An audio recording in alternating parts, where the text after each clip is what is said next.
Probably the most common question I get asked as a chiropractor by my patients is, how often should I come in, or how do I know when I need care?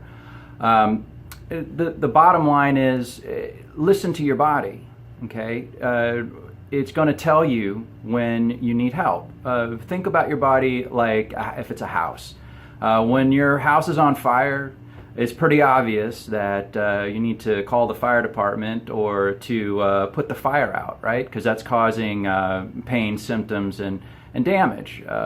So one of the ways that our bodies will tell us that there's a fire going on is the fire alarms. The fire alarms are pain sensors in the body. It lets your body know when there's cell or tissue damage occurring. So in the case of a house, how often do your fire alarms go off? You know, that obnoxious sound, all you can think about is just getting that thing turned off. Well, that's like pain in your body is very similar. It can be annoying, but it's something that's going to get your attention. So there's a few things you can do about that.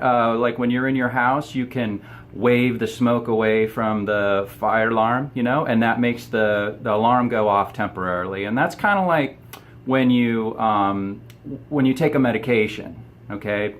It's like waving the smoke away. It helps with the symptoms, but the actual cause of the problem is still going on. You still have a fire in your house. Or you could take the battery out of the fire alarm, and that'll make the fire alarm go off. And that's kind of like getting surgery, where you're taking the offending part out of the body in hopes that it will, you know, that it'll help relieve the symptoms. But the problem is when you do that and the fire's still going on, the cause of the problem hasn't been addressed. So what you want to heed the warnings of your body. In other words, you don't want to cover them up or ignore them. Now, some fires we can put out with a fire extinguisher, right? That's something that everybody should have in their house, and that's something that your body does for you.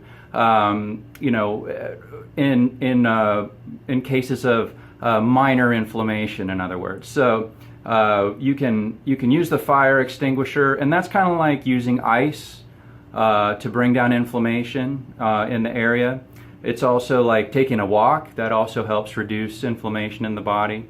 And but if the fire is too great to put out with a fire extinguisher, then you got to call the fire department. You call the experts.